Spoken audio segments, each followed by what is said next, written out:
those of you who are not familiar with us, our goal at Yaron is to create spaces for high-quality intellectual discussions. We try to create a space where ambitious people meet to challenge their beliefs, find the best new ideas, and act on them. Besides large events like this, we regularly organize discussion groups, small discussion groups, public and private, where we have the chance to dive deep into topics and focus more directly on each other's intellectual development. So if you're interested in any of that, make sure to follow us on X. Our account is @KaronSF, or scan any of the QR codes, or come up to me or anyone in the first row here and talk about what we're doing.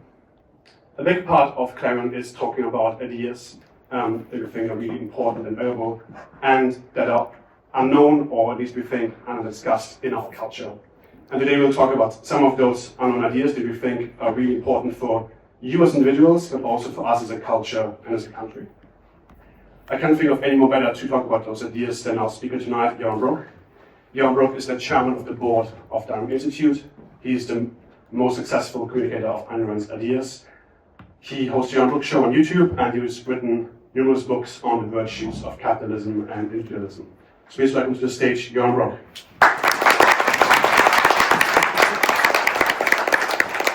Thank you. Thank you guys for organizing this. I know this is it's a last-minute thing, and this is an amazing audience. Given how few days you had to organize it, I'm going to have to come to San Francisco more often now that I see these tools being used so effectively. So I love this area. I lived in the Bay Area a long time ago. I was saying I think I'm the oldest guy in the room. So before you were born, I lived in the Bay Area during the first .com bubble, and I love this area. I mean, you guys represent. I don't know particulars, but you guys represent, I think, the most exciting group of people on the planet. You guys are builders. You're makers. You're the people who are going to change the world. You are changing the world. And people like you have already changed the world. I came here on a Waymo. And, you know, I don't come to San Francisco often. You can ask me afterwards where I live. And it was unbelievable. It was so cool. It's the future, right? It's literally the future. We're not going to be driving cars. So, and you guys are what are creating that future. And this is the great mystery. This is the great mystery in the world, I think, out there. Is despite the fact that you're incredibly productive and you're changing the world and you're creating these technologies that people will benefit from for decades to come, nobody really likes you. And in particular, nobody really likes you if you are successful. And the more successful you're going to be, the less they're going to like you. I was just watching this TV show, I think it's on Max. It's a comedy called Hacks. I don't know if you've watched it, about stand-up comedians. It's quite funny, I think. But one of the running jokes in the show is the extent to which we should all hate billionaires. And there's no question mark about it. It's just, yeah, we should all hate billionaires. And of course, who are the billionaires? The billionaires are not the oligarchs of Russia who stole their wealth. The billionaires are not some class of mafiosos. The billionaires are some people in this room, maybe one day. But the billionaires are people who, in America at least, have produced their wealth, have created it, have changed the world in the process. And you could say, made the world a better place in the process. And yet, they hate it. You could see a little bit of this in the latest MAGA versus tech bro squabble over immigration, right? I mean, you could see kind of a little bit of this. We despise you guys. And that came from the right, when it's typically from the left, right? But it doesn't really matter, politics. Billionaires are just not liked. Successful people who make a lot of money are just not liked in our culture. And I think it's really an important question to ask why that is. And why it is that so many successful people, so many of the billionaires, if you will, don't have the tools, the vocabulary, a way to express themselves in a way that suggests, wait a minute, we deserve your love. We changed your life. We made the world a better place. And yeah, we're having fun. They can't do it. I don't see anybody out there on the horizon actually articulating that argument and making the case in a convincing way. If anything, they spend most of their time apologizing. Apologizing for their wealth, apologizing for their success, apologizing for making as much money as they did.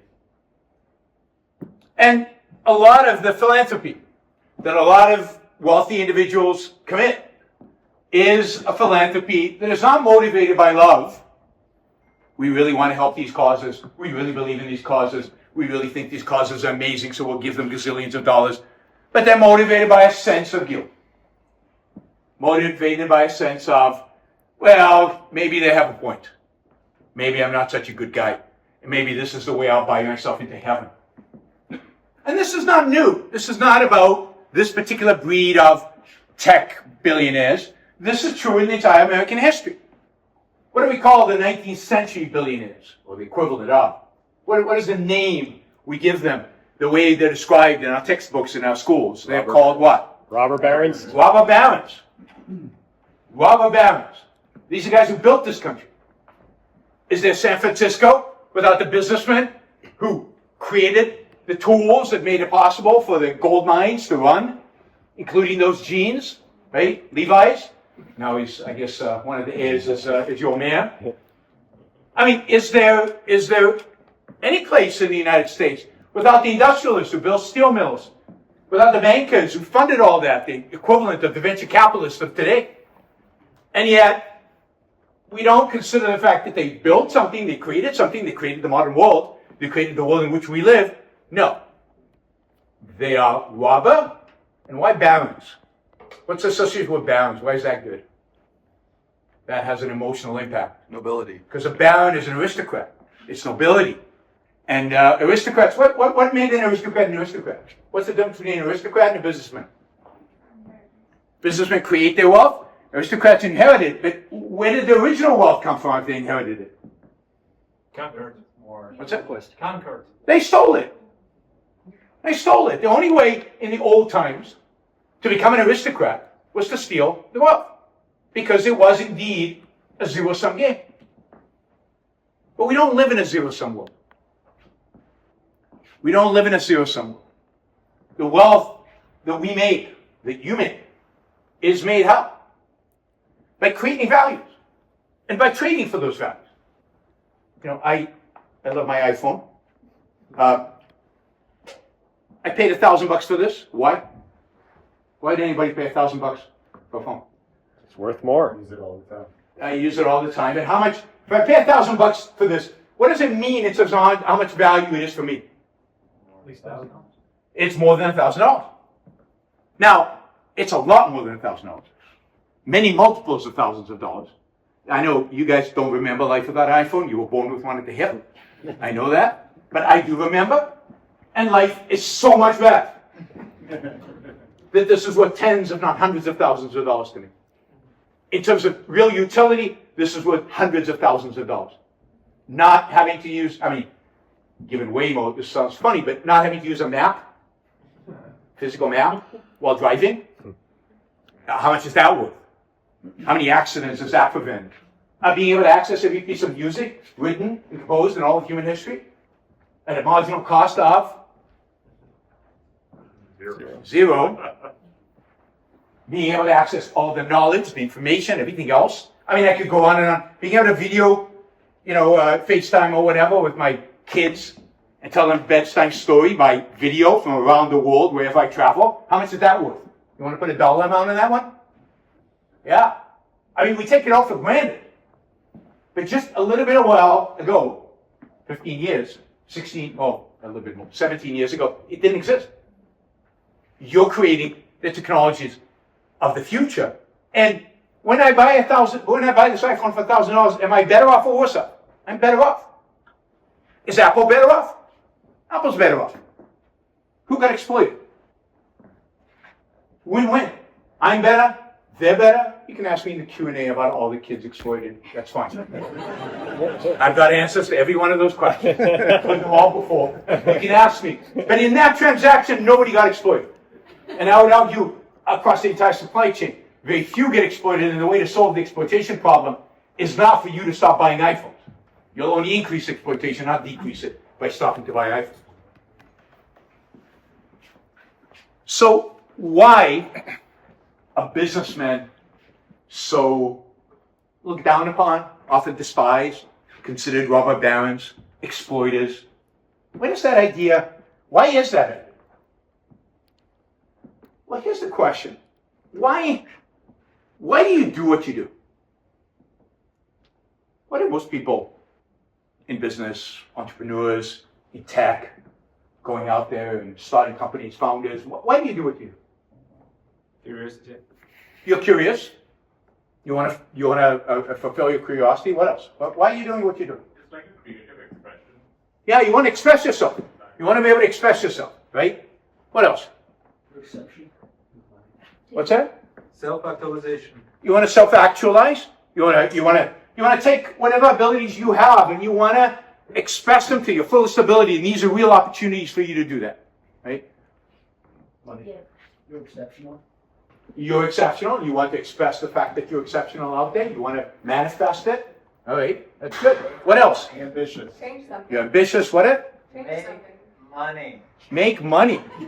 And everybody laughs, right? Notice that. Laughter is a way in which we kind of suppress a little embarrassment because we don't want to admit to ourselves that we're actually doing anything to make money. But certainly making money has to factor in, and factor in significantly. Maybe less than self-expression and wanting to make the most of your life and manifest yourself, and making money is important. It's part of the motivation. I would say there are two reasons why people do the kind of work that all of us do, and two reasons why you're willing to work as hard as you do, and a lot of you work really, really hard. Two reasons why you're willing to give up so much in order to do this work. Basically, two reasons. Love. You have to love what you do. That's the self-expression. That's the manifestation of all these things. It's I want to do something I'm passionate about. I love doing. I want to fulfill my abilities. If I'm exceptional, I want to do something spectacular. And second is you want to make money. Those are the two driving motivations. And both of those motivations are geared towards benefiting whom? Self. Yourself. You're all selfish bastards. You're all motivated by your own self-interest. You're all motivated to do it because you want to do it, because you love it, you have fun, you enjoy it, you're self-actualizing, you can give it all the words that you want, but it's all about you. And you want to make money, which is, everybody knows it's pretty self-interested, right? You're all motivated by self-interest in every businessman. If you go out there into the world, whether they're in the steel industry or whether they're in the tech industry or whether they're farming, they hopefully love what they do. And I say hopefully, not everybody loves what they do, but I think the people who are really successful and who really achieve something love what they do. And they want to make money. And those are pretty self-interested motivations.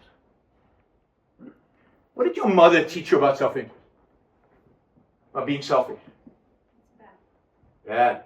I know what my mother taught me. Think of yourself last. Think of other first. She never meant it. Good Jewish mother, right? She didn't mean it. She wanted me to be successful. And to be successful, you have to think of yourself, right? But that is what we're taught to say. What we're taught to say, what we're taught is the good, what we're taught is morality, is not to think of yourself, to be what? Selfless. We're taught to be selfless. Our entire moral code in our culture. Nobody practices this, granted. Nobody lives up to it. That's part of the gimmick. The entire code of the culture is to be selfless, to be altruistic. Now you can be not just altruistic, but you can be effectively altruistic. I'm sure some of you here are adherents, if not heard of effective altruism. But altruism is the idea that the purpose of life, fundamental idea of altruism, is the purpose of life, the moral purpose of life. And morality is something important. The moral purpose of life is other people. It's to help others, assist others. And while we can all make the case that what you do and what all those billionaires do is help other people. Right? I mean, can you be a billionaire without helping other people? In a free market, in a non-cursive market, can you be a billionaire without helping other people? No. Not really. I mean, everybody's buying your products because it makes them better off. Otherwise, they wouldn't buy your products. So every time you sell a product, somebody's life is better. You can be a hedge fund manager. And a hedge fund manager doesn't make the world a better place. It does. It's a little bit more complicated. If you want, I can explain how hedge funds work and how they make a world a better place. You can ask me in the Q&A. But for now, trust me, it works the same principle. It's a trade. You can be a drug dealer. You could be a drug dealer. So there are a few professions where literally you can make money by hurting your customer. But that's very, very unusual. And a big part of why you can make a lot of money in drugs. What's the reason you can make a lot of money in the drug business? They're illegal. Because you're selling a commodity.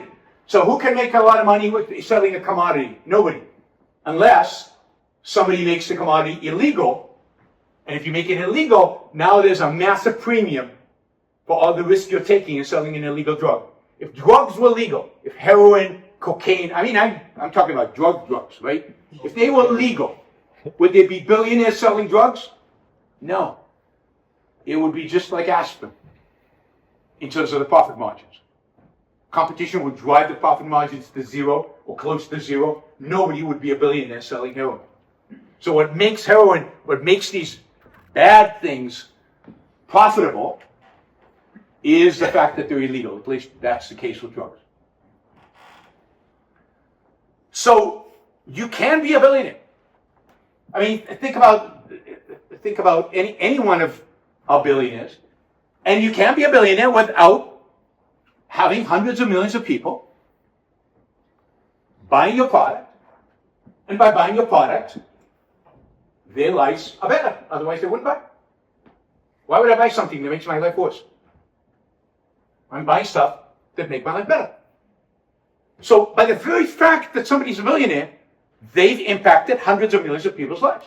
There's almost no other way to be a billionaire. Now, Elon Musk is a little different because he hasn't affected that many people's lives yet. And he's a billionaire out of the anticipation, because the market is assuming that he will affect hundreds of millions of people's lives in the future. Space travel, electric cars, whatever. Right? So,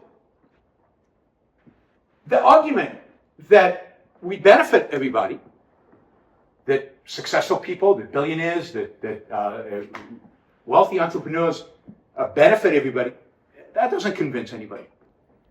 Because everybody knows that the motivation is self-interest. And self-interest in our world, in our culture, self-interest is viewed as a vice, not a virtue. Self-interest is viewed as something evil and bad. And even when entrepreneurs start giving all their money away, why are they not liked? Even after they've given a lot of their money away. Like, I don't know, Bill Gates is like one of the most hated people in the world today for all kinds of reasons. But he's like giving his money away. And he can't buy any love. Why is that? He's not suffering enough. Proves you're guilty. What's that? It just proves It just proves he's guilty. It's like but more than that. It's like Bill Gates still seems like he's having fun. Like, you know, Bill Gates has a trampoline room in his house? Like, the whole room is just one trampoline. Like, I don't care how much money he gives away, if he has a trampoline room, he's not a good guy. Good guys don't have trampoline rooms. Like, Mother Teresa had no use for trampoline room. But that's our morality. if you're having fun, trampoline room sounds amazing. I wish I had a trampoline room. Sounds like so much fun. Particularly when my kids were home, that would be a blast, right? But you're having fun. You're being self-interested. You're pursuing your own fun, your own happiness. And that's out. Our culture doesn't believe in it. And it comes up with all kinds of excuses why, in spite of the fact that you're adding value, you don't deserve admiration. Maybe the best one was Obama. I think Obama's best speech, at least best speech in terms of communication and power, was a speech he gave, I think it was 2014 or 2012. It was called, basically, where he talked about, you didn't build it. I don't know if you've heard this speech, but you didn't build that. Whatever it is you build, right? I know a lot of you are building stuff right now. Obama's telling you, you didn't do that. You're just an accident of your genes, right? You have a particular DNA. That's why you are what you are. And you grew up in a particular environment. And, you didn't control that. You didn't choose your parents. You didn't choose your genes. And you had a great teacher. And somebody built the roads. And somebody did this and that and that other. You get no credit for it. So even if people are successful and they see the value they create, then the story is, well, you're not responsible for it. So you might work really hard. You might really invest. You might think hard about the product you're making and about the value you're creating in the world. You might really plan and work 16-hour days, 7 days a week, but it's not you. It's just that DNA that you have by accident has created what it is. You have no say in it. Now that's nuts. Your DNA, sure, plays a bit of a role. And I'm sure the kind of parents you had plays some bit of a role. Although I know people who have horrible parents who've done phenomenally well. A number of people who have great parents who've done phenomenally well, and the opposite. So I don't know exactly how this plays out. But there's one factor that nobody ever mentions, right? There's the nature-nurture debate, right? Is it DNA or is it your environment? What determines who you are? What's missing? Your will. You. Like the choices you made. Like the decisions you come to. You are not just a robot. I know some of you are building robots. You are not a robot. You are not determined. You are not just a product of something external to you. You are what you create. You are what you make of yourself. And I know it's not popular these days to believe in free will, but you have it whether you acknowledge it or not. You make choices. Good choices lead to good outcomes ultimately. You get to shape your life. You get to bring meaning to your life. So the idea that you didn't build that is ludicrous. You do build it. And therefore, you deserve credit for it. But to really get that credit for it,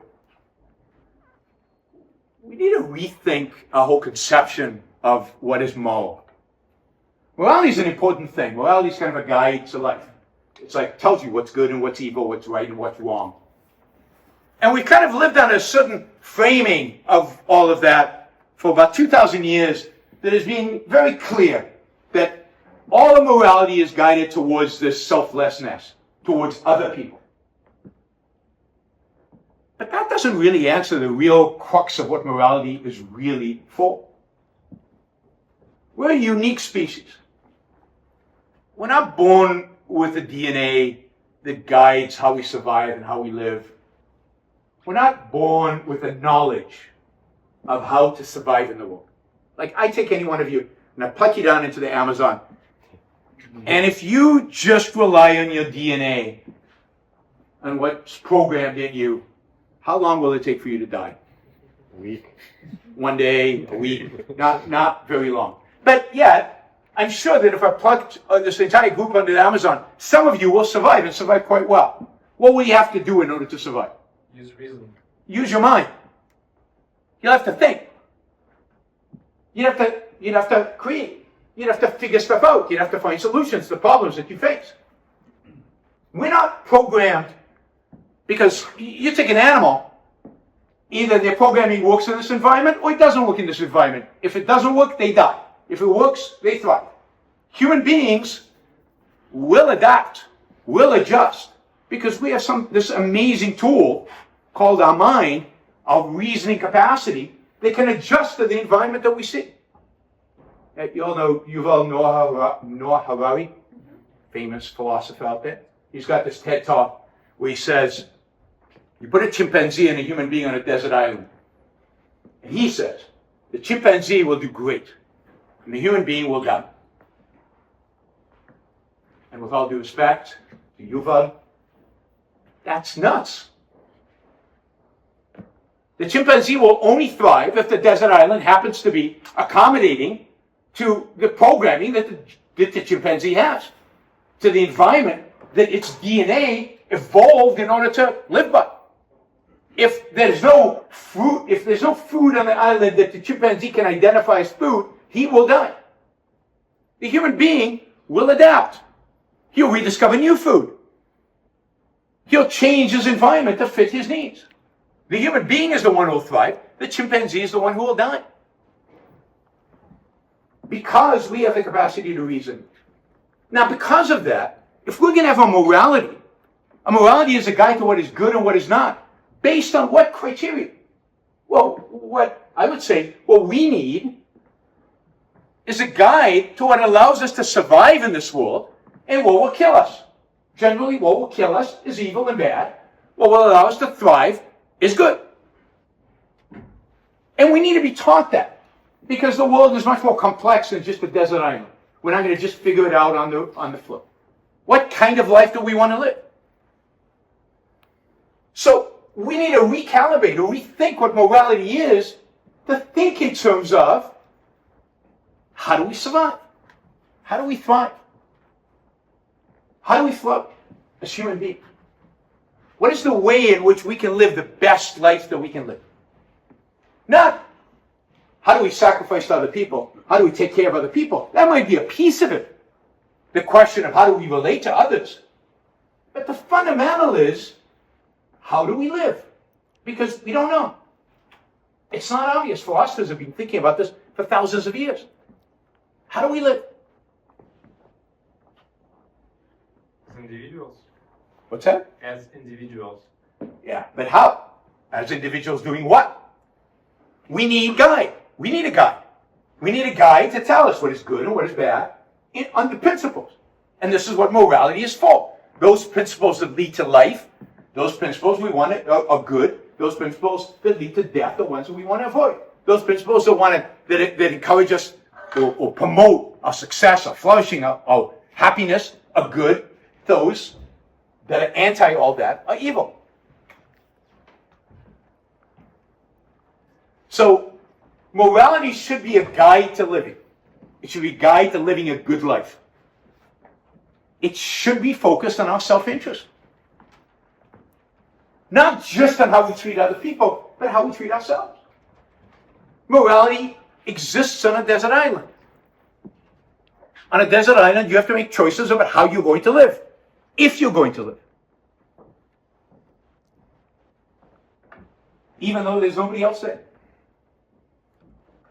So, it's time to rethink and maybe abandon that old morality that only focuses on being selfless. I mean, the main question with the morality of selflessness is, why? Why should I be selfish? Why shouldn't I live for myself? I mean, all I've got is me. I don't know about you guys, but all I have is my life. And you only have one of it. You don't get a second chance. Every minute that passes, you will never get back. As you get older, you realize this more and more. You don't get reruns. You don't get an afterlife. This is it. Why not make the most of this? Why not make this the best that it can be? And how do you do that? Well, first, by using the tool that we've been given to be able to survive. You know, we're a pretty pathetic animal. talked about this before. We're pretty pathetic. If you look around the room, you guys are pathetic. You're weak. You're slow.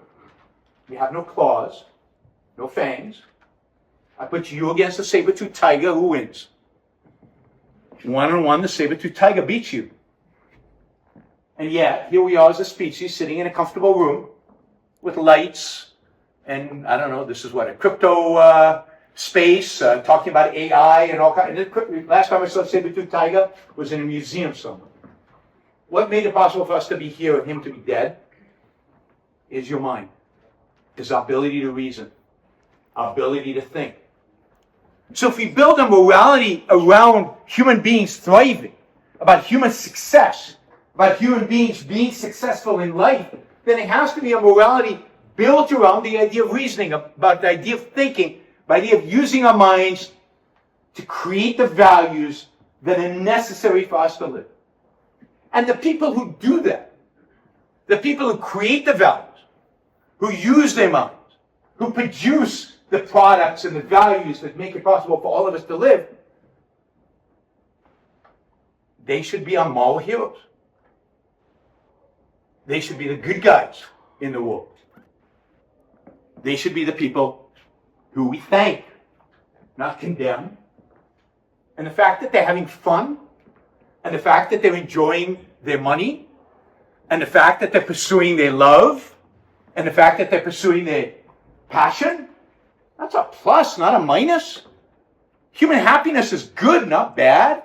Human fun is good, not a negative. The fact that Bill Gates has a trampoline room should cause us all to wish we had trampoline rooms, not to condemn him for the fact that he has one. The fact that people enjoy their work and love their work with passion should inspire us, not cause us to condemn them. The fact that people are living the best life that they can live and loving it is amazing. It's the way all human beings should live. So this is the morality of self-interest. I'm giving you a very short outline, right? This is the morality Ayn Rand developed in her novels, Atlas Shrugged, but in books like The Virtue of Selfishness, which I highly recommend everybody read. But it's a morality that basically, at the end of the day, presents the producers, the creators, the builders, the people who build stuff, as heroes. As heroes not because they make, mankind better, because they help their fellow man. All that is true. They do make the world a better place. They do help their fellow man. But no, they're heroes because they've made the most of their own lives.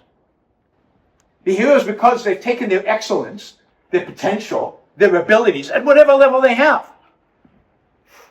and made the most of those. They've created values. They've built stuff and made stuff. They've had fun. They took this one life that they had, and they made the most of it. So, my attitude towards billionaires is, I love them. And I want to thank them. And I want to thank you guys. Not because you are billionaires. I don't think we have any billionaires in the room. But because you might be billionaires one day. And that'll mean that you will have had a profound impact on my life. So thank you. Thanks.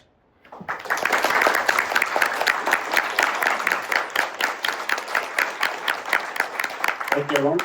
We're on the Q&A now, so if you want to have a question, raise your hand, and then I'm going to pass around the microphone. All in the back. You have to work for it. Hi, thank you so much for a wonderful, interesting talk. I was wondering, it seems like believing that this theory is true would require believing that giving people what they want is always a good thing, because that's what people will pay for.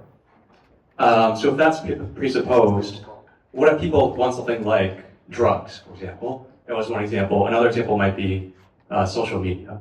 Like a lot of kids that I know personally are addicted to social media. So I'm wondering how you address that. Like, is giving people what they demand always moral? So, no, it's not. It's not always moral. But here's the point. who is best positioned to decide what is best for me? And put aside children right now. We'll get to children in a second. Who is best positioned to decide what is good for me? Me. I might be wrong. And I might be suicidal. Like most drug addicts, I think, in the end, suicidal. But that's my business. And as I said, I think today's environment that creates enormous profits for drug business is why drug business makes so much money. If it was legal, it wouldn't be making so much money.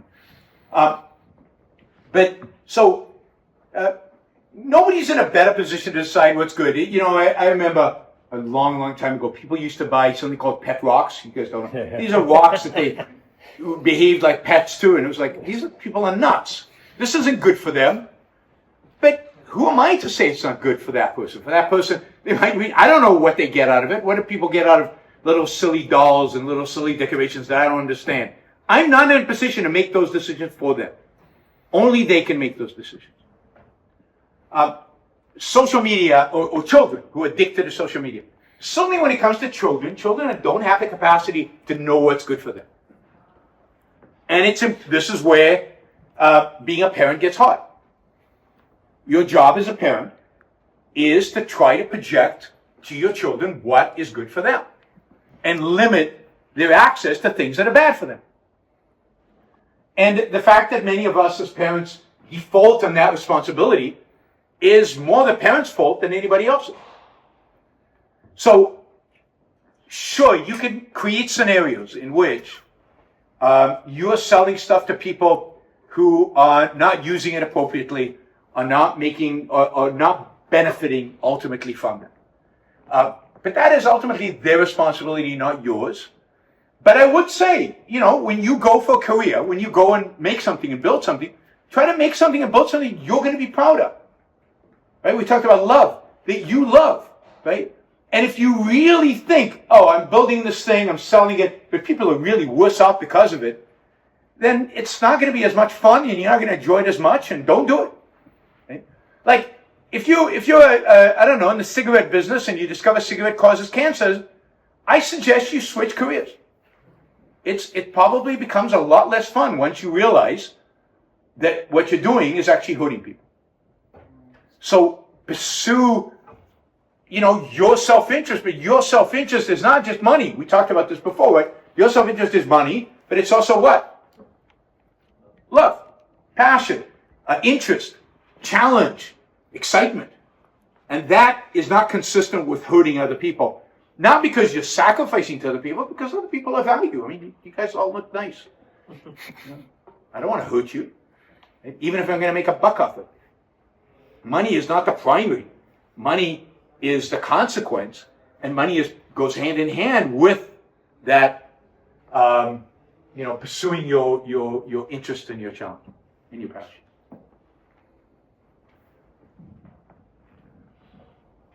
Hi, thank you so much for the talk. I'm John. John. I am in SF, or we're in SF, and I can't help but ask this question. AI is improving greatly, and now we're getting to the stage where there's a lot of reasoning that the AI does. Quotations, obviously, but let's assume a happy case where we have good AI that does basically most of the economic activity, but aligned to humans. In that type of world, how do you see the moral philosophy posited by Ayn Rand? What kind of implications does it have? I don't think it changes anything fundamentally. It just means now that, I think this is true of all technology, it means that we as human beings have more time and more energy that we can devote to really figuring out new things, the things we're really passionate about, because a lot of the basics are going to be taken up by machines, by robots, by AI, by whatever, however we want to categorize it. Think about life just 250 years ago. Every single person in this room, almost, like 90% of the people in this room, would be out in the field. Like most of you would be dead, to start with that, right? The population is a fraction of what it is today. But the rest of you would be farmers. Or you would be blacksmiths. And you would literally be working from sunrise to sunset. And then there'd be no electricity, you'd basically go to sleep. Life sucked. I think that's a technical term. It sucked. And since the birth of the Industrial Revolution, life has got dramatically, exponentially better. And it's going to get, because of AI, even more exponentially better, right? The exponential graph just goes straight up. And that means today we have time for lectures like this. 300 years ago, a tiny little group of people on planet Earth had time to sit around talking about ideas. We have time for vacations and restaurants. And, you know, restaurants, when was the first restaurant ever in the world? Like in the 18th century, and today there's like a gazillion of them, and we spend a lot of our time and resources on eating out. That was unheard of even 50 years ago, never mind 300 years ago. We go on vacations. Vacations is a modern concept. There were no vacations 150 years ago. Nobody went on vacations, again, except for the aristocrats. So our life will change in dramatic ways, which will allow us to be more self-expressive, to be more time to be able to really find what we're passionate about, less with the drudgery of planting seeds, less with the plow, and more with the brain. You know, physical work will disappear. Robots will do it all. And most of the work that gets done in the world will be mental work, and it'll be, you know, more fun and more enjoyable. So I see, as long as the interests are aligned and AI doesn't, you know, somebody doesn't use AI to kill us all, you know, if the interests are really aligned, then technology will enhance our lives, and it'll just free up more time for us to explore more fascinating, interesting new things.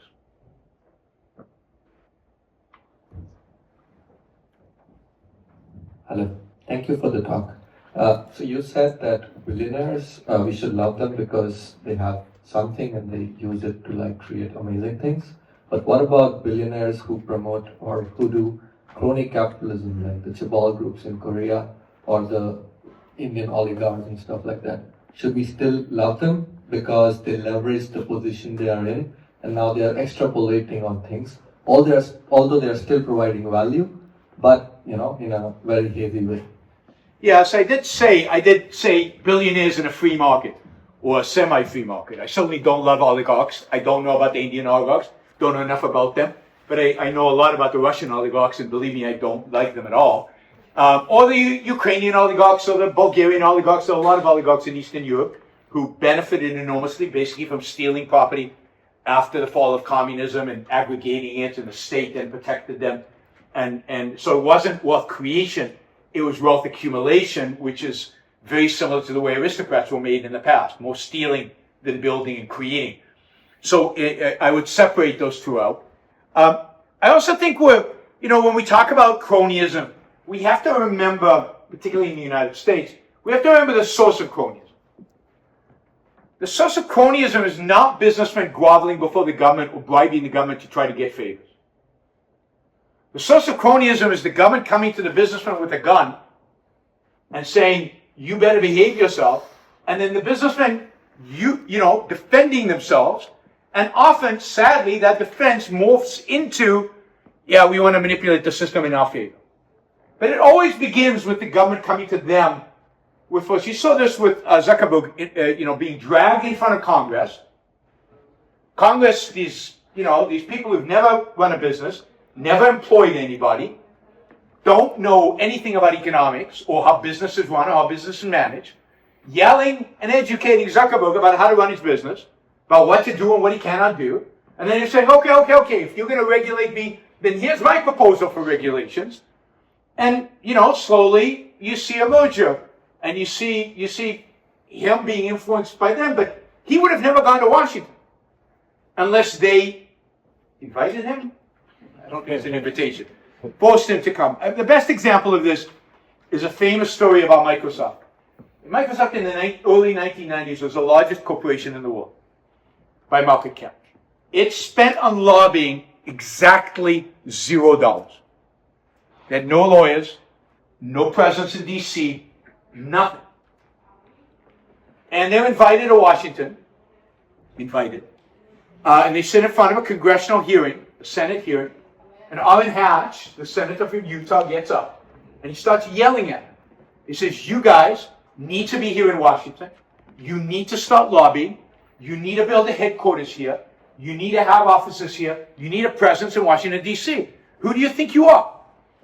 We're important. Come bribe me. He didn't say it that way, but that was the implication, right? And Microsoft basically goes, Bill Gates wasn't there, but whoever was there says, look, you leave us alone, we'll leave you alone, and they walk it. 6 months later, knock on the door. We're from the Justice Department. We're here to, we believe you're a monopoly. You're abusing your power, right? Antitrust law. Well, anybody remember what they went after them for? What was the monopoly thing that Microsoft did? Internet Explorer. Free. They gave away a browser for free. Internet Explorer. I'm sure all of you use Internet Explorer today because it's a monopoly, right? But that's what they went after. The whole 10 years of Microsoft under the Justice Department was all about the fact that they bundled Internet Explorer with the operating system for free. So customers didn't hurt the customer. But what did Microsoft learn from that? We better have a presence in Washington. We better lobby for our interests.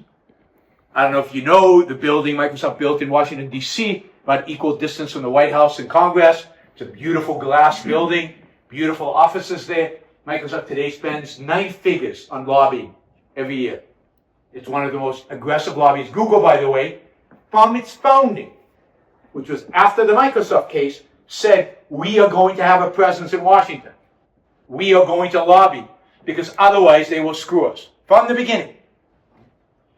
But that wasn't, again, the initiative comes from those who want to impose their will on you. It's rare that a self-respecting businessman goes, yeah, I want to, self-actualize by going to Washington and getting favors and subsidies. It's not typically how it works.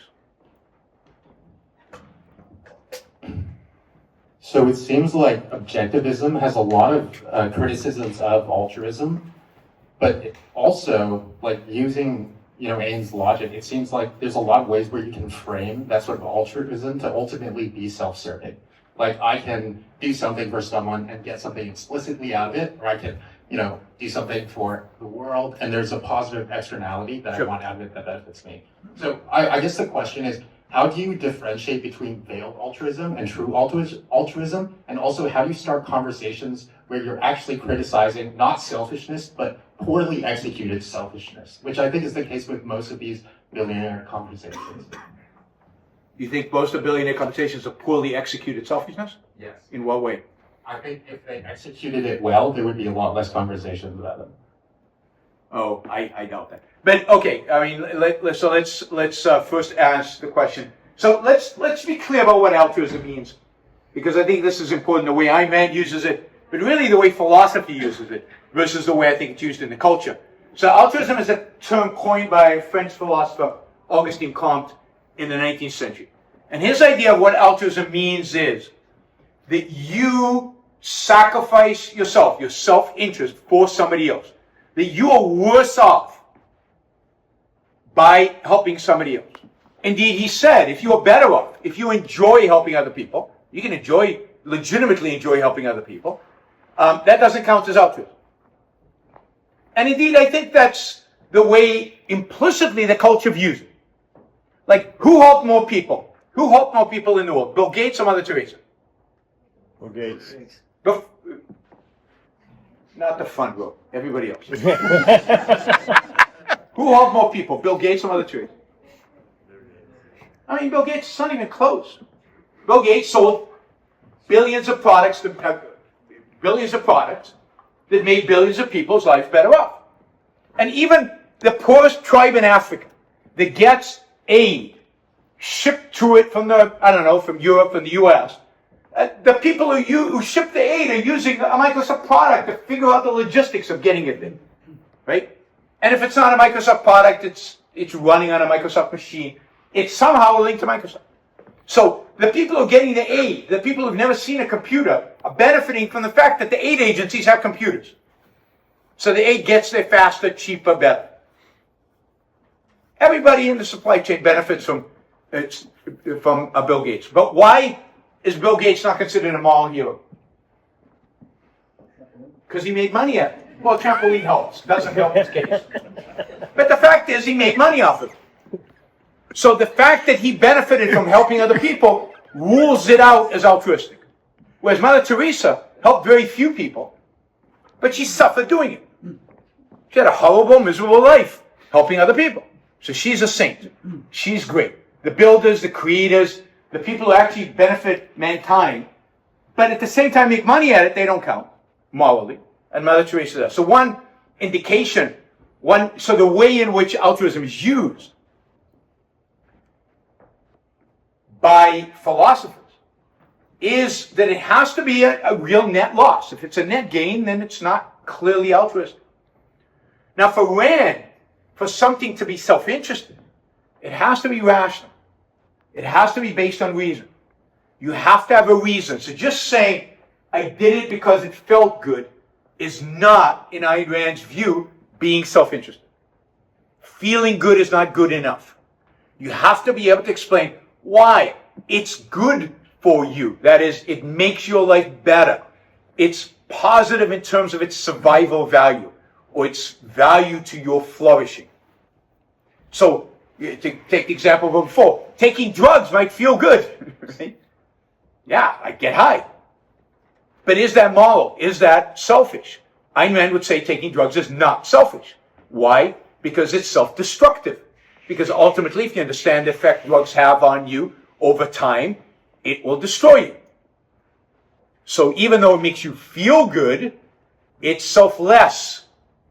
It's self-denying. Because it's leading towards destruction and not towards health and success and flourishing. So the standard is an objectively, rationally, what is good for you qua human being, as a human being?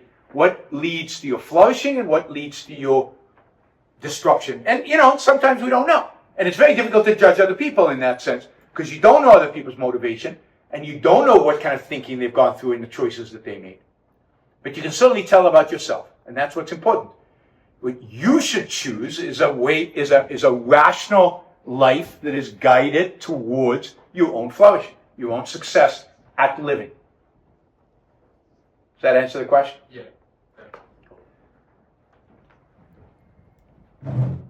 We might move a little forward at some point.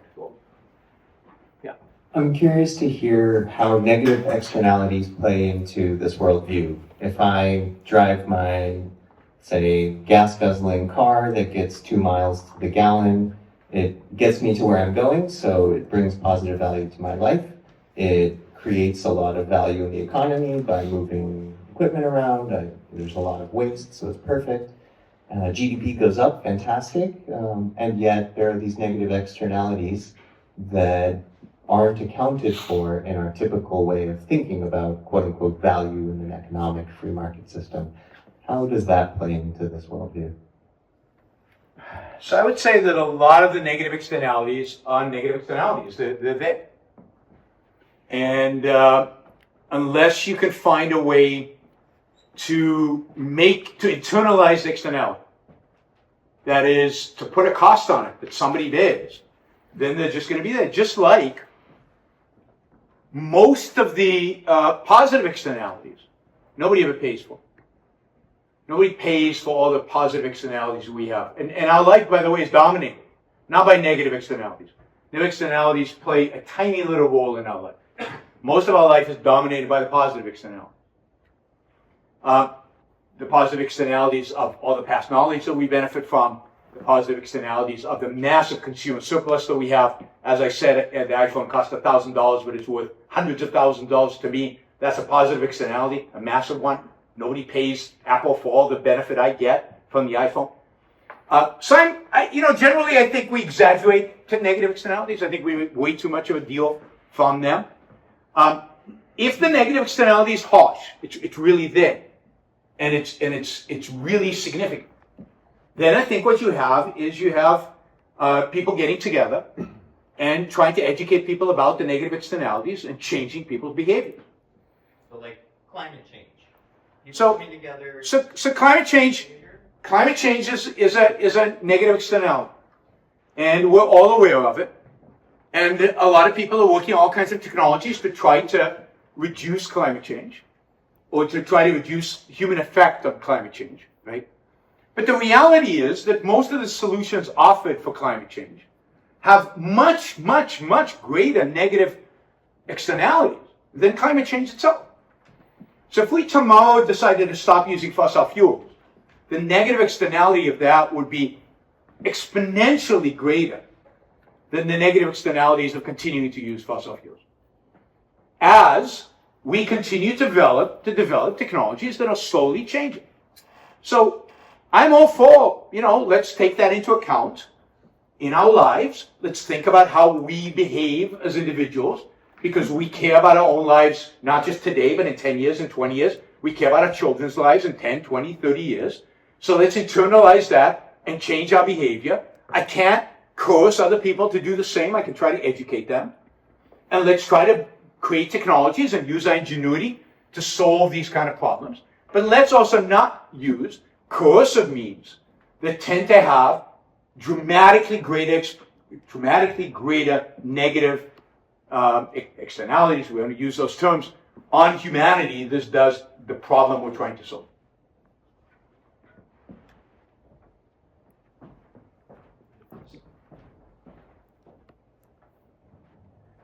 Hi, so my question is, how do we not get shot? And it's funny, but I think it's very real.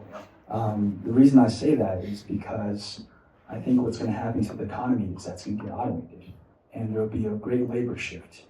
And I've seen it myself. When you automate someone's jobs, there's a sense of desperation in them. And can I make my next paycheck? Can I, pay tuition, stuff like that, right? So I think it's nice that you love billionaires, but when that mob gets in front of your house and people are desperate, they won't. Yeah, the funny thing is that I've heard that story, I'm old, so I've heard it for decades now.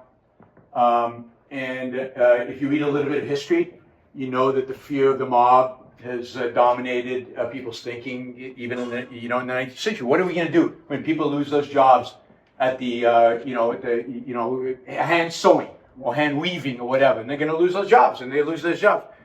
And yeah, it's tough on people when they have to restructure. But the reality of technology is, whether, and this has been true for the last 250 years, the reality of the technology is that it makes human life better. For everybody, pretty much. Even if it means in the short run, people are worse off, in the long run, they're better off. And part of our job is to educate them about that, the fact that they're better off long term. But they realize it pretty quickly. There've never been a revolution because of technology. Anti-technology revolution. There have been attempts by Luddites to burn down factories and stuff like that, but very few businesses are going to be shot because of these issues. Because life actually gets better. Now, and we also live in a world in which we've created, for better or worse, mostly for worse, I think, we've created a massive welfare state that shields people from the consequences of what's happening. I think that builds resentment. I think it doesn't allow for the adjustment that everybody needs to go through in order to benefit from the changes of technology. But it shields them, it protects them, it gives them time, supposedly, or it reinforces their desire for stagnation, as the case, I think, is. So I wouldn't worry too much about you guys being shot. Unless we do a really poor job in educating people, unless people are so shielded from the upside of what's happening, which I think the welfare state does, it shields them from the upside, so that they get so frustrated and then ultimately they do come for you. But yeah, it's a concern, and it's why talking up the benefits that you provide is and the value that you create is worth doing. Yeah, you got to follow up? Yeah, don't we have to rely on the government to shift resources when there's a surplus? Don't we have to rely, I'm just repeating for the, if you don't we have to rely on the government to shift resources because of that? No. I mean, the government is the slowest entity to shift resources ever. The shifting of resources happens really, really fast, really efficiently, really effectively by the private market. I mean, Silicon Valley was basically created in the 1980s. Where did the capital for Silicon Valley come from? Private investors. Where did it come from? Literally, where did it come from? Geographically, where did the capital that created Silicon Valley come from? It created from the restructuring of dying businesses in the Midwest. It came from the fact that we now had steel mills that were not economic anymore, that were being restructured, shut down, sold off. That capital had to be reinvested. And it was reinvested here to create much better, much more forward-looking, much more productive, much more life-enhancing businesses. And where did the kids of the steelworkers who lost their jobs go? They go back into steelwork? No, because there was no steel jobs. They came here. The population of the Bay Area has grown dramatically over the last 50 years, right? Where did those people come from? They came from places that the market was restructuring. The market was destroying industries because those industries were dead, and shifting resources, both human and capital, to industries that were being born and growing and alive, which mostly was here and some other places around the country. Right? And people who were willing to recognize that and get in their car and move and restructure their lives because the world around them was changing, benefited enormously from that. And people who didn't, who sat on their butts waiting for steel jobs to come back because President X promised to bring them back, they're frustrated, they're angry, they're mad, because the steel jobs are never coming back. They can't come back. Most of them are automated away anyway. Yet they've been promised all these promises, and the welfare state has kept them wherever they are, and they haven't benefited from all the upside that Silicon Valley's created. So the private market, if you leave it to the private market, not the politicians' promises, but the private markets reallocate capital unbelievably fast. Unbelievably fast. We went from a pathetic economy in the 1970s that was crippled by conglomerates and crippled by inefficiency and lack of productivity to the most efficient economy in the world by the 1990s because private markets restructured American business. And for that, a lot of people went to jail, literally, from Wall Street. A lot of people were accused of being robber barons or the equivalent of. And, we blame the people who actually do the good, and we wait for government to save us.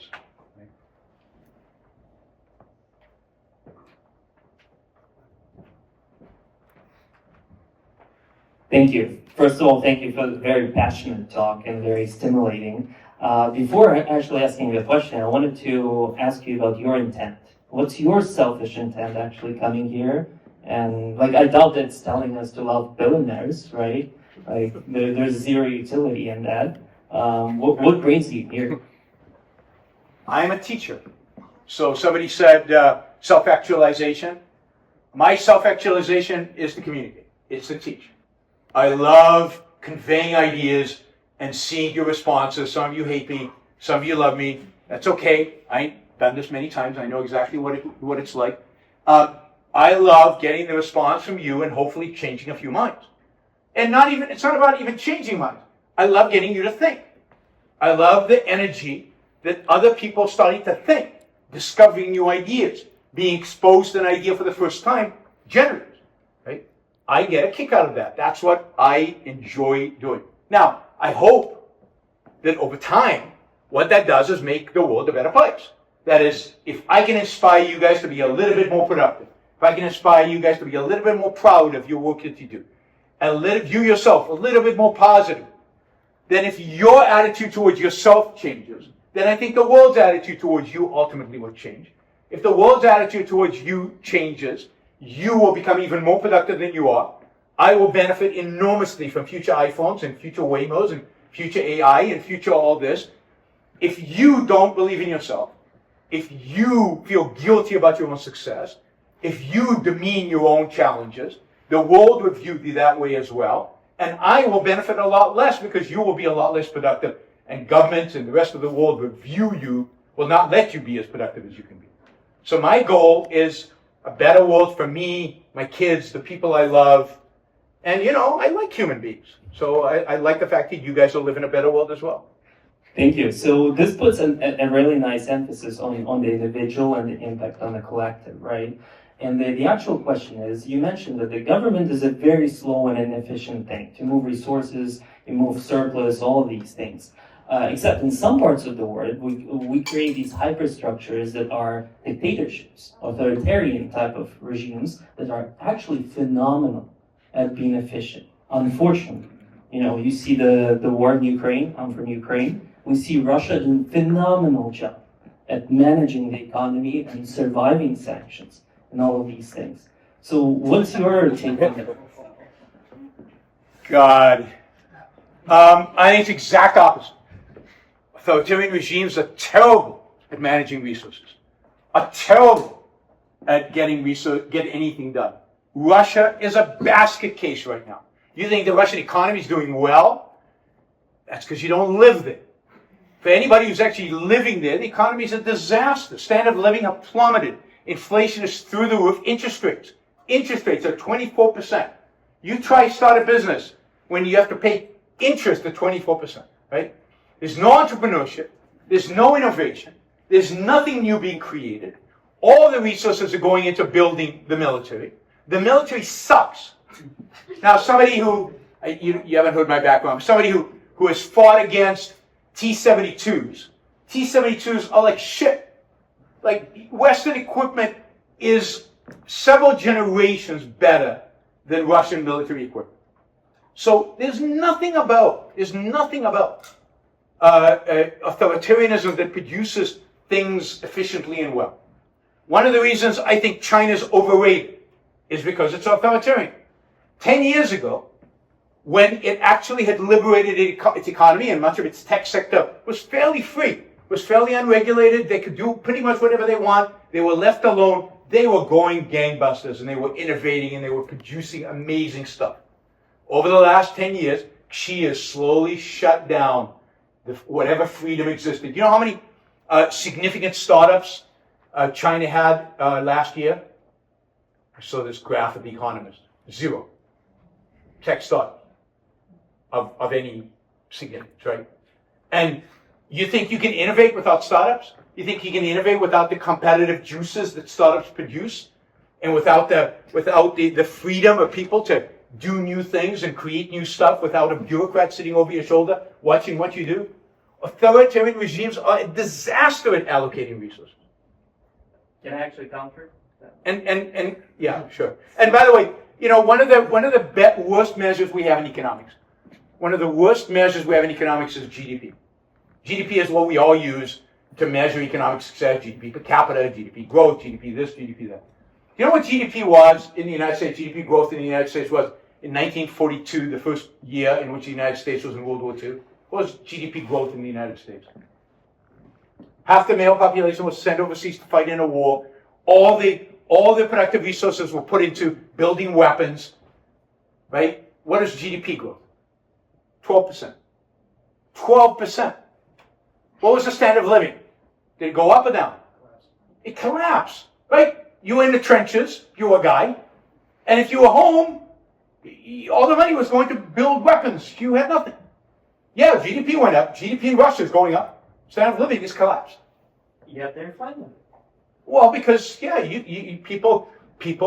a lot of people in the world are fine with, fine with dying slowly. I mean, a huge percentage of the human population seems to be fine with dying slowly. That doesn't make it good. That doesn't make it something we should aspire to. That should make those of us who love life want to avoid and want to resist and want to stop. And, the Russians who are not fine with it, what have they done? They left. Hundreds of thousands of them left. And they're not, and it's going to take a lot to get them back because they don't want that kind of thing. A lot are actually coming back. But anyway, the point that I wanted to counter is the China growth, because this is an interesting one for everyone here in the audience. It may look like they're not actually producing a lot of startups and everything, yet the AI research is phenomenal. The AI research might be phenomenal in China, but to take that research and turn it into products requires innovative thinking and it requires entrepreneurial attitude. And that, right now, China's killed. It exists in China. The ability is there. We know that. We know Chinese engineers. We know Chinese entrepreneurs. We know the ability is there, but the government has shut off that spigot. So they are controlling everything. If you think a centrally planned AI is going to be better than an AI produced through the market forces in the United States, then I think you live in a different planet. I mean, no centrally planned anything is going to do better than something that is coming from the bottom up through the kind of competitive juices that the kind of environment for AI in the United States has. So I don't worry about the Chinese beating us at that. They can beat us at producing things where the science is limited, where entrepreneurship is already being done, like batteries and cars, and they can pour a lot of capital, where most of it is capital, where it's capital intensive. Where it's idea intensive, you have to have freedom. And without freedom, you're not going to innovate. You're not going to really be able to produce. Freedom is an enormous value. Yeah, it's a common, like, I think in certain places, certain areas, several people really believe that Bitcoin is a practical implementation of Ayn Rand's philosophies, right? And I think your mission is something that I really feel is really great, because several people that worked on such technologies were actually sent to jail, and many of them are still in jail till today.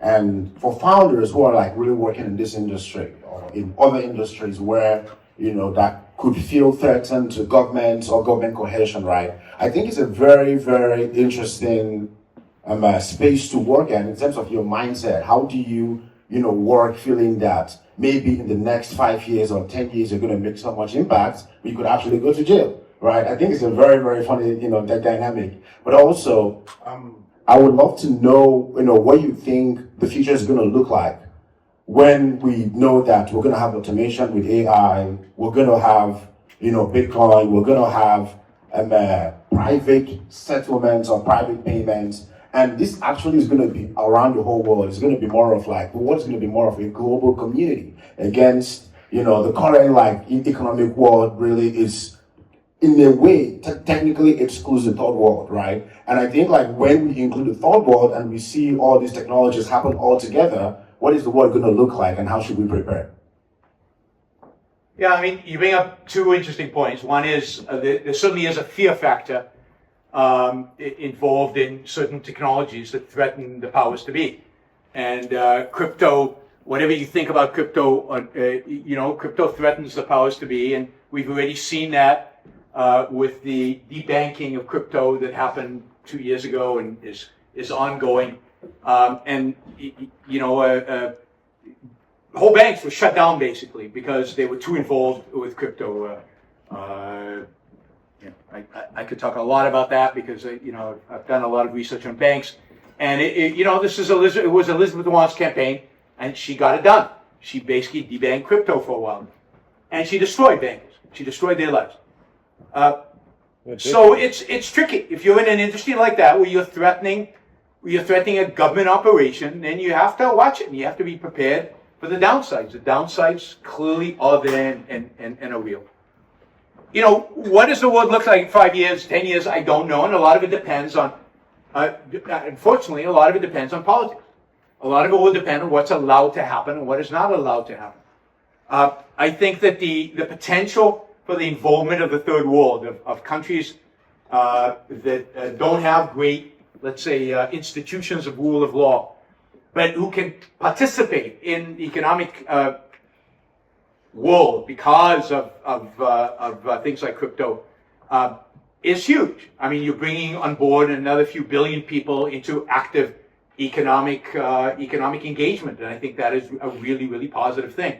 And if they can develop institutions, proper institutions, property rights and the rule of law, then you've got you're taking 8 billion people on planet Earth, and they all have the potential for productivity. Growth under those circumstances is it's hard to imagine how positive it can be. So I'm optimistic as long as the bastards in Washington stay out of both political parties. Thank you. you spent many years thinking on these ideas. I'm curious for, is there a counter argument to the ideas you've proposed today that you've heard through the years that you find to be the most compelling, that you still grapple with? Not one that I still grapple with. I really do think, I think that once you get, and here I think the issue is, the two issues that we talked about, if you will. One is morality and one is, if you will, economics. Once you get, you only have one life, and the life is worth living, then I don't see how you get to the idea that you should live a selfless life and live for others. And I don't think anybody really takes that too seriously, because the fact is, everybody kind of, look at the self-help sections in bookstores. Everybody wants somehow to make a better life, even though morality tells them they should. And I'm saying, embrace the fact that you want to have a better life. Embrace it morally. Figure out what the moral rules are, what the moral principles are that you should live by, and run with it. Really engage with life. And I think once you get that, I don't see, I've never heard an argument. When I ask people, why should I sacrifice? Sacrifice means lose for somebody else. I've never received a coherent answer other than, that's what we've always done, that's what God says, that's what society says, all of which I consider bogus. Okay? All just emotionalistic nothing. I've never heard a reasoned argument about why your lives are more valuable to me than my life. My life to me is more valuable than any of your lives. To me. And the same should be for you. So on the moral point, I don't see. On the issue of capitalism, again, every place it's tried, to the extent it's tried, it's incredibly successful. Markets work everywhere they're allowed to work. The strongest argument you can make is an externalities argument. And I think if you actually play out the externalities, you can see that the argument ultimately falls apart. And even under the worst case scenario of externalities, capitalism is the best solution if you take it in a holistic way, if you take all the outcomes of what you would do to remedy the externality and how that violates capitalism, violates property rights, and all the implications of that, you would see that capitalism still produces the optimal outcome. And if your life matters to you, if you become an egoist, right? If you buy into the idea of self-interest, then look, capitalism is the only system appropriate for people who believe in their own life, because it's the only system that says nobody can coerce you. Capitalism means freedom. It means freedom from coercion. You can do what you want to do. You can pursue your values based on your ideas, your conception of what is true. As long as you're not hurting other people, go for it. And if you hurt other people, then there are consequences. Either the consequences civil, legal, or the consequences are criminal, depending on how you're hurting. So don't hurt other people.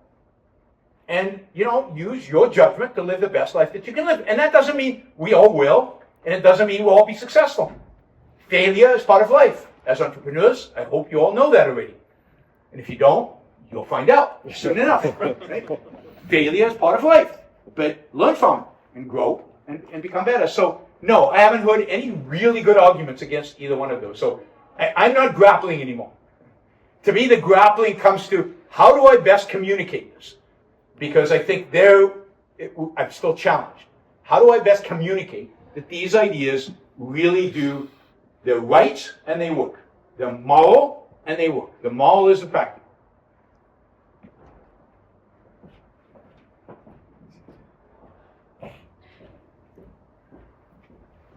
Thanks so much for coming in. I think my question is trying to get at what is morally good, because it sounds like what's morally good is what's self-interested to me, but also on top of that, there seems to be some type of rational argument that I can make that this is good for the world. Is that right? I think it's consistent with it being good for the world. Yes. Okay. So imagine a case where someone really loves, and I'm not saying this as a joke, someone really loves to kill. Yeah. And they also love to kill, but specifically people who they deem as bad for the world. Yeah. So they want to go out and they kill these people who they deem as bad, that they can have this rational argument that this person is bad for the world. Why does it seem like that is in some ways immoral.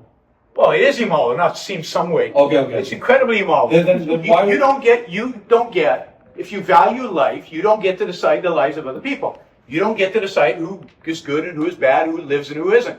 If somebody is violating somebody else's rights and deserves to be punished, that's what you have, a system of law and a system of judging, and that's why you have to bring in evidence and you have to make a whole case. It should never be simple to say, oh no, he's a bad guy, we shoot him. This is human life, and you have to go through a whole process in a legal system in order to establish that, in order to prove it. But also, you have to ask yourself, and this goes back to the point I made earlier, that just because you like to do something doesn't make it good. You have to really ask the question, why does this guy like killing people? There's something really, really perverse, really, really horrific about liking the destruction of life, liking the destruction of something. That to me is even worse than taking drugs, right? It's the pleasure of seeing stuff, human life, being eviscerated. So I think there's a real psychological problem there. There's a real philosophical problem. Again, what you like has to be rational, has to be pro-life. Now, how do we determine that? Human beings have a particular nature. We're a particular type of animal. And therefore, they're particular, just like if we truly understood our biology, we should be able to say this food is good for you and this food is bad for you. If we understand our psychology, if we understand what it means to be human, as a cognitive, as a conscious being, then we should be able to say these behaviors, these values are good for you, these values are bad for you.